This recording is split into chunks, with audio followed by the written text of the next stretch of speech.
Oke. Tapi jangan lupa bayar hutang kan? Oke, baik. Saya izin mulai Kak Maya, Kak Mayang, dan Kak Dedi, juga Oke. Puja. Ya, selamat pagi semuanya. Assalamualaikum warahmatullahi wabarakatuh. Semoga kita semua tetap sehat dan bahagia ya di hari Minggu ini. Jadi saya izin presentasi mewakili teman-teman dari kelompok 3. Nanti Puja mungkin bisa bantu juga untuk mengisi sama-sama dengan saya. Oke, untuk isu yang kami ambil dari kelompok 3 karena kemarin udah coba diskusi, ternyata yang paling relate dengan kita adalah isu banjir. Makanya coba kita bahas isunya. Nah, sebenarnya minggu lalu kita udah bikin di mural sesuai instruksi dari Kak Dedi untuk dibikin di link mind map-nya. Nah, ini udah ada penyebabnya, dampaknya, solusi, dan interlink dengan SDGs itu kira-kira ada apa-apa aja udah kita buat.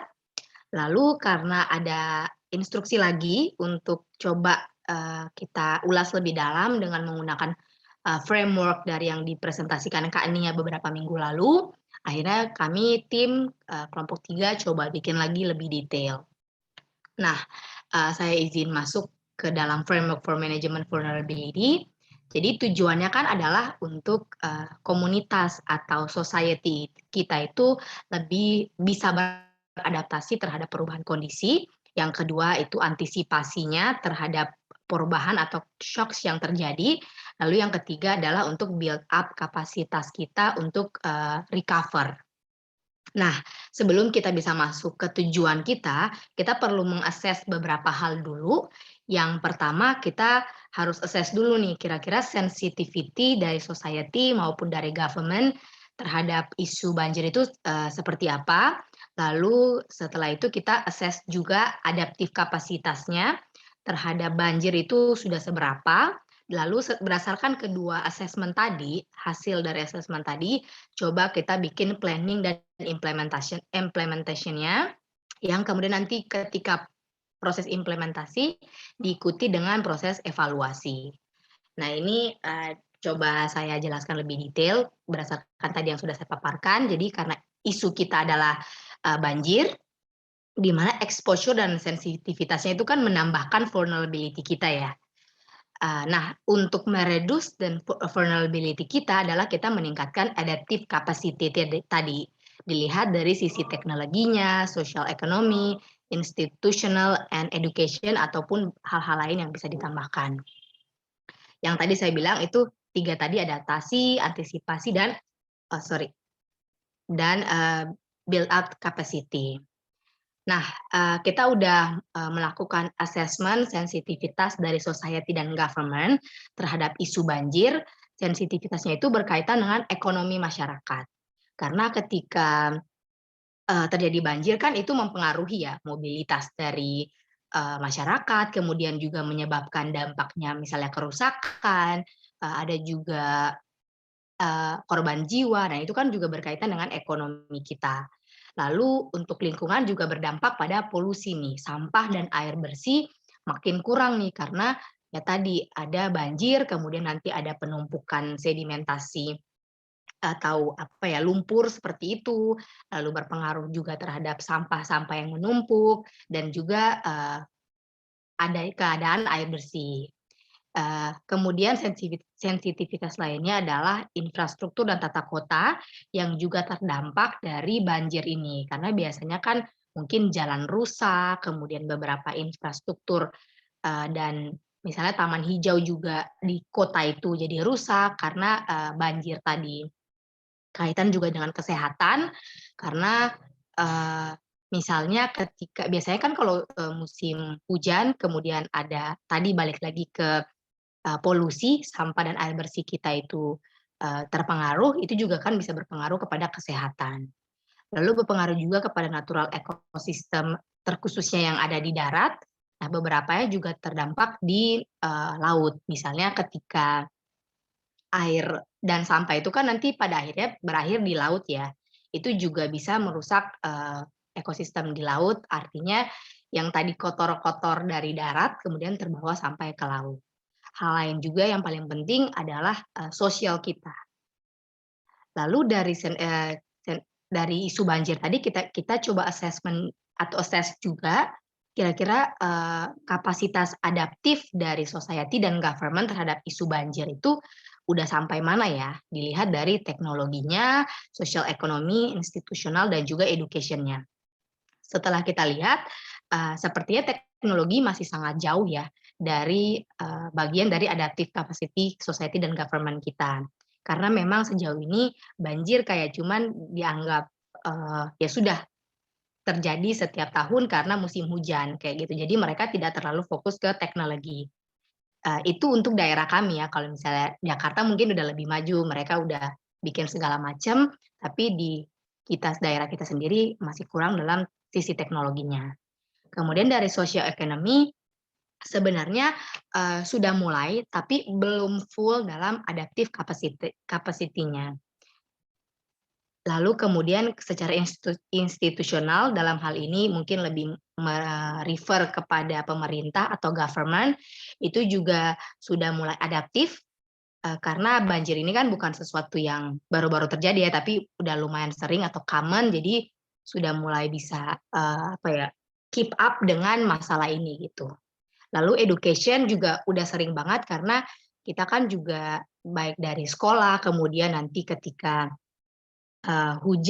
musim hujan dan lain-lainnya pun kan sudah sering ada seminar-seminar atau pendidikan-pendidikan kepada warga-warga tentang isu banjir ini. Nah itu, berarti 3 hal tadi sudah ada, tapi yang masih kurang dalam adaptive capacity adalah teknologinya. Nah, berdasarkan kedua assessment yang tadi sudah dilakukan, kita coba merancang, planning dan implementasi terhadap bagaimana kita, apa ya, kita keep up dengan, masalah banjir ini. Sekaligus kita coba interlink dengan, SDGs yang, berkaitan. Nah, yang pertama, kita harus tetap melakukan edukasi tentang mitigasi dan antisipasi terhadap bencana, itu tetap harus dilakukan karena, itu hal yang penting ya edukasi, supaya kita bisa tahu nih kira-kira, masyarakat lebih tepatnya dan juga mungkin dari government bisa tahu, oh, musim banjir, musim hujan, curah hujan tinggi itu pada bulan apa. Maka dari itu kita harus, antisipasi nih kira-kira seperti apa dan seperti apa. Nah, ini juga kaitan dengan SDGs, nomor 13 yaitu penanganan perubahan iklim. Lalu yang kedua, kita, tetap harus melakukan edukasi tentang upaya adaptasi terhadap perubahan iklim, cuaca, dan kondisi. Karena semua kita tahu bahwa, perubahan iklim ini kan, sudah terjadi ya, maksudnya akan terjadi gitu. Nah, kita nggak bisa, dalam segampang membalik telapak tangan untuk menghentikan perubahan iklim ini. Tapi yang mungkin bisa kita lakukan adalah beradaptasi terhadap perubahan-perubahan yang terjadi, yang berkaitan dengan adanya perubahan iklim. Ini juga kaitan dengan SDGs nomor 13. Lalu yang ketiga, planning yang kita buat adalah usaha pemerintah terhadap pemenuhan, hak masyarakat. Artinya, masyarakat kan, apa ya, mereka berhak atas kota dan pemukiman yang berkelanjutan ya. Bagaimana, kota mereka itu bisa, bersih, kemudian bagaimana mereka bisa mendapat kehidupan yang layak dan seterusnya. Nah itu, pemerintah harus, gencar tuh, kira-kira seperti apa ya supaya kita bisa membangun kota dan pemukiman yang berkelanjutan sesuai dengan SDGs nomor 11. Lalu yang keempat adalah, memperhatikan daerah resapan dan juga melakukan reboisasi.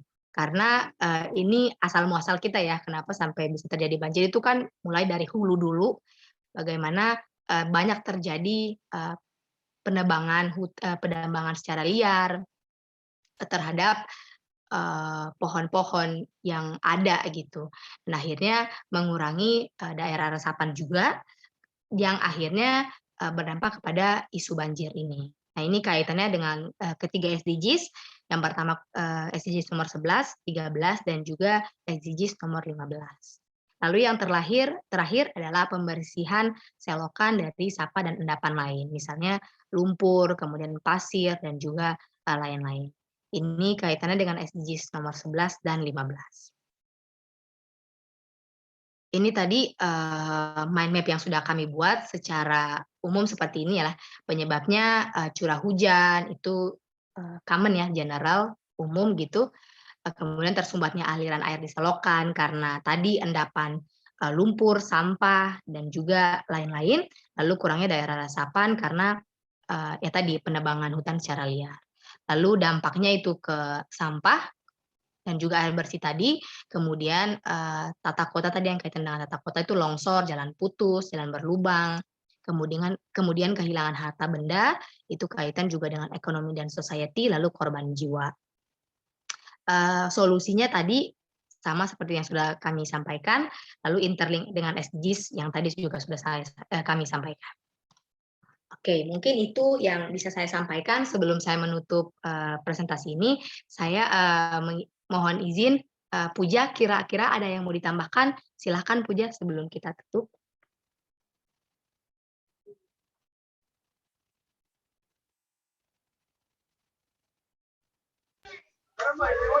Halo Lisa, saya cukup mungkin nanti kita dengar tanggapan dari Kak Dedi, Kak Mayang sama Kak Mayan. Oke, baik. Terima kasih feedback-nya Puja. Mungkin itu dari kami kelompok 3. Sekali lagi terima kasih dan saya mohon maaf apabila ada yang kurang berkenan. Saya kembalikan lagi ke Kak Maya, Kak Mayang, dan Kak Dedi. Wah, hebat kelompok 3. Bagus ya presentasinya. Mungkin presentasinya dibuka dulu, bisa, khususnya iya, yang bagian mind mapping ya. yang Kalau main dari ya, aku, kalau dari aku udah bagus banget ya, karena kamu dan Puja dan kelompokmu terlihat sudah bisa menggunakan framework yang ada. Jadi untuk yang nomor 2, untuk framework vulnerability dan sensitivity itu udah bagus, nggak ada komen dari aku. Mungkin yang dari mind mapping ada sedikit komen terkait dampak ya. Di sini kamu listing korban jiwa, longsor ya, dan seterusnya, kehilangan harta benda, lalu sampah ini maksudnya apa ya? Dampak. Tadi ya, mohon izin Kak Dedi. Jadi maksudnya sampah itu kaitannya nanti dampaknya adalah penumpukan sampah kayak gitu, misalnya Kak Dedi. Kaitan juga, maksudnya polusi, lebih ke polusi. Iya, nanti diperbaiki. Kayaknya itu kayak penyebab ya, gitu baik, ya. Ya. Terus yang isu lain yang mungkin kamu belum familiar itu adalah dampak lain ya, adalah displacement. Displacement itu maksudnya kalau ada banjir kan pasti orang akan hilang, kalau apalagi banjirnya mukul rumah gitu ya. Kemudian masyarakat harus pindah lalu berbondong. Biasa kan berbondong-bondong tuh tinggal di public facility ya. Khususnya di stadium atau di kantor desa dan segala macam kayak gitu. Nah itu aku nggak tahu nih Maya bahasa Indonesia apa ya, isu displacement. Displacement itu kayak refugee gitu-gitu loh. Mereka harus pindah dari rumah mereka. Nah biasanya yang paling merasakan impact itu adalah perempuan dan anak-anak untuk yang displacement itu ya. Karena kan nggak mungkin ya bapak-bapak ngurus-ngurus kayak gitu. Pasti dia akan berusaha untuk menyelamatkan harta benda. Kemudian perempuan dan anak-anak biasanya harus berpindah ke tempat yang lebih aman. Jadi ada isu displacement di situ yang perlu ditambahkan di dampaknya. Kemudian korelasinya tentunya ke SDGs yang berhubungan dengan perempuan ya, gender, dan ada anak muda juga ya. Aku lupa SDGs itu ada youth nggak ya? Anak-anak kayaknya, isu anak-anak dan perempuan karena sangat dekat. Terus dampak daripada displacement itu kan banyak ya, dari dampak yang terjadi di tempat baru itu namanya apa sih, kok aku tiba-tiba jadi lupa ya, shelter gitu ya, shelter itu kan banyak isu ya, isu kenyamanan buat perempuan, isu makanan, macam-macam kayak gitu. Jadi itu salah satu yang terbesar yang biasanya itu tidak dipikirkan dalam pengelolaan risiko. Kemudian yang berikutnya itu adalah solusi ya. Nah, untuk solusi, usul dari aku nanti dibagi menjadi 2, solusi yang lebih ke policy, artinya pemerintah ya. Kemudian solusi yang lebih ke apa yang bisa dilakukan oleh masyarakat ataupun akar rumput. Dalam hal ini berarti organisasi-organisasi yang ada di kemasyarakatan, ya kan? Tadi udah bagus kamu meng-highlight increase capacity ya. Mungkin ke yang berikutnya yang nomor berapa tadi? Slide nomor 2, framework-nya itu.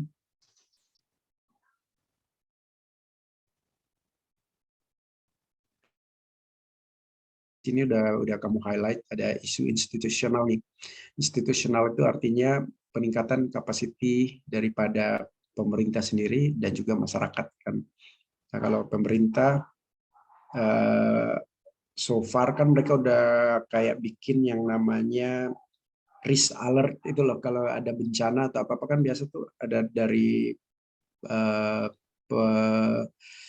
apa istilahnya PNBB atau apa sih namanya, penanggulangan bencana. BNPB, ya. Nah, BNPB gitu kan. itu ya.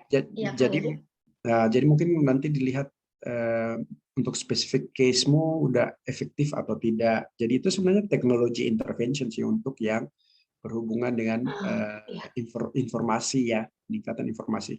Di beberapa daerah di wilayah yang lain ya, di negara yang lain itu mereka memperkuat radio komunitas karena rupanya sinyal radio atau sinyal HT itu ya, itu yang paling stabil dalam segala kondisi.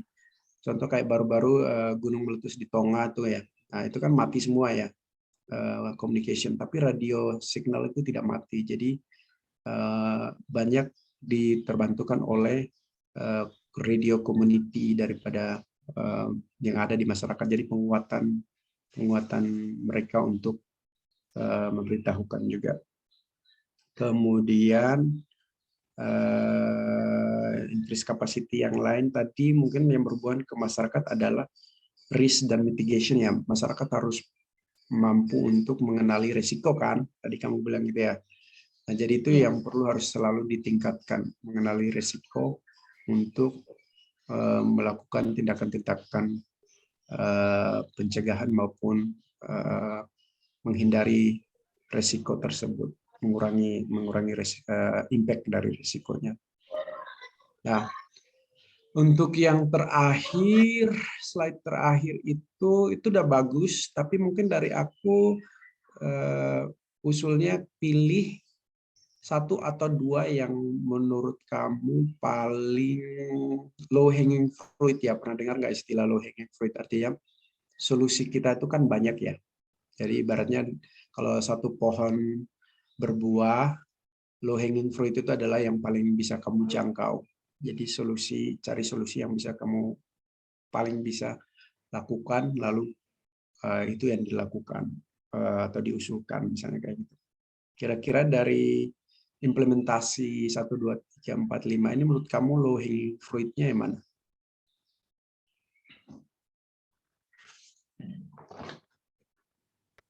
Kayaknya kalau yang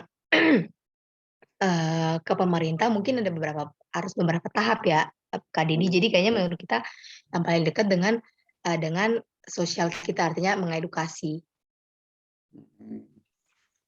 Jadi mengedukasi, mungkin kalau fokusnya ke edukasi berarti lihat ke bagaimana pola edukasi yang dilakukan selama ini. Lalu apakah sudah efektif atau tidak, apakah bekerja dengan stakeholder yang tepat, misalnya kayak gitu ya. Iya, Kak Didi. Apakah bekerja dengan tingkat RT, RW, desa, dan seterusnya. Jadi usulannya bisa dalam hal usulan kamu berarti strengthening ya, memperkuat gitu ya. Karena kan sudah ada kan, tapi hanya diperkuat. Iya, Kak. Kemudian Ya kalau yang kayak usaha pemerintah terhadap pemenuhan hak masyarakat dan seterusnya itu lebih kayak hak asasi masyarakat ya. Jadi frameworknya memang seperti itu. Edukasi yang lain untuk banjir perlu untuk memperkuat partisipasi perempuan dan anak muda dalam edukasi. Jangan sampai selama ini yang diedukasi itu cuma bapak-bapak, artinya ada woro-woro atau meeting soal penanggulangan bencana tingkat desa gitu ya, meeting, nggak taunya yang diundang itu cuma bapak-bapak, undangannya juga kepada Bapak Dedi Haning gitu kan. Jadi ya Bapak Dedi Haning yang datang, ibunya enggak kayak gitu. Jadi ibu sama anak muda juga perlu diundang. Jadi ada isu gender nih, karena kalau banjir tuh isu gendernya kuat banget gitu ya. Kalau kamu milih edukasi, yaitu fokusnya ke objek perempuan dan anak-anak yang asumsinya kita memiliki pengetahuan soal risk dan mitigation yang rendah dibanding bapak-bapak. Kenapa? Oh, ternyata selama ini polanya adalah yang outreach communication berhubungan dengan penanggulangan bencana itu lebih menyasar bapak-bapak atau laki-laki. Jadi Ya, satu aja tapi impactful. Ya. Baik. Terima kasih banyak Kak Dedi. Dari Kak Maya dan Kak Maya ada ini masukan? Tambahan dari saya terkait nanti dengan persiapan untuk mini project ya, mungkin bisa dijelasin sedikit, Det. Saya rasa ini bagus banget dan memang sangat fokus ke isu banjir. Kalau bisa dibuat dalam satu diskusi atau dalam satu infografis, akan bagus banget nanti di pas mini project. Menurut aku ini lebih cocok di diskusi, karena kalau diskusi kamu mengundang pemerintah, karena ini kan lebih kayak mengenali isu apa yang belum efektif kan, ya kan, Lisa sama Puja. Karena yang kamu lakukan identifikasi itu semuanya udah dilakukan, tapi mungkin belum efektif gitu. Jadi, ya. Kalau bisa sih dimulai dari level pemerintah yang paling bawah ya. Saya rasa yang paling dekat lah dengan adik-adik di rumah atau wilayah sekitar. Saya kalau Puja di Ambon, tinggal ya kalau ada camatnya ya coba diajak diskusi camatnya. Kita bikin dalam satu web Zoom Zoom seminar gitu, Zoom diskusi gitu. Nah, nanti baru dieskalasi ke atas gitu. Saya rasa saya setuju ini dibuat dalam satu diskusi gitu. Nanti Wime bisa fasilitasi adik-adik ya. Tinggal nanti adik-adik buatkan aja kerangkanya, mau dibuat diskusinya seperti apa, siapa yang mau diundang, kami bisa fasilitasi dengan Zoom Zoom link. Tinggal dikoordinasikan kepada kami gitu. Itu sih Kak Dedi dari saya. Tapi kalau menurut aku diskusinya nanti berarti melibatkan pemerintah ya. Jadi pemerintah, akar rumput masyarakat, terus anak muda. Artinya ini seperti kayak temuan daripada apa yang kalian analisa gitu kan, presentasikan, kemudian diskusinya itu tujuannya untuk menggali lebih dalam masalah ini kayak gitu, dan melihat masalah ini dari kacamata framework yang ada. Gimana Lisa sama Puja? Atau mau ini proyek yang lain juga nggak apa-apa sih, itu usul dari kita aja. Ya, baik, terima kasih atas masukannya Kak Maya. Kak Dedi, nanti saya dan teman-teman coba diskusikan lagi. Baik, oke. Sip. Nanti itu kita tugasnya di sesi terakhir sih sebenarnya, di mini project paling terakhir. Oke, baik Kak Maya, terima kasih infonya. Oke, saya rasa kita nggak punya banyak waktu, kita harus masuk ke kelompok 4, udah menunggu. Oke, baik, terima kasih banyak. Makasih banyak Puja, makasih banyak Kak Maya, Kak Dedi, terima kasih Puja. Ini udah boleh